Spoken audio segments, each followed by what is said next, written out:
ડીજીવીસીએલના senior clerk 70,000 રૂપિયાની લાંચ લેતા ઝડપાઈ ગયા છે. પ્રાપ્ત માહિતી અનુસાર કઠોર સબ ડિવિઝનલ સમાવિષ્ટ વિસ્તારની પોતાની માલિકીની જગ્યામાં કોમર્શિયલ વીજ કનેક્શન લેવા માટે જરૂરી કાગળો તથા પુરાવાઓ કઠોર સબ ડિવિઝનલ કચેરી ખાતે ફરિયાદી દ્વારા આપવામાં આવ્યા હતા.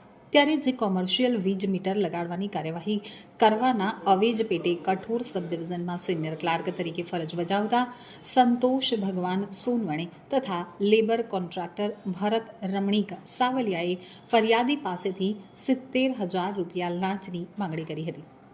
ફરિયાદી પાસે પૂરતા પેપરો હતા જેથી તેઓ લાંચ આપવા માંગતા ન હતા, જેથી લાંચિયા સિનિયર ક્લાર્ક અને લેબર કોન્ટ્રાક્ટરને પાઠ ભણાવવા એસીબીનો સંપર્ક કર્યો હતો.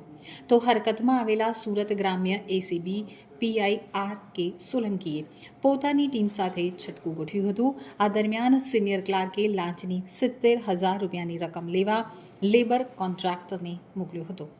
તો એસીબીએ કામરેજ ટોલનાકા પાસે સ્વાગત નર્સરીમાંથી લાંચની રકમ લેવા આવેલા સિનિયર ક્લાર્ક સંતોષ ભગવાન સોનવણે અને લેબર કોન્ટ્રાક્ટર ભરત રમણીક સાવલિયાને આ બાદ ઝડપી પાડ્યા હતા અને લાંચની 70,000ની રકમ રિકવર કરી હતી.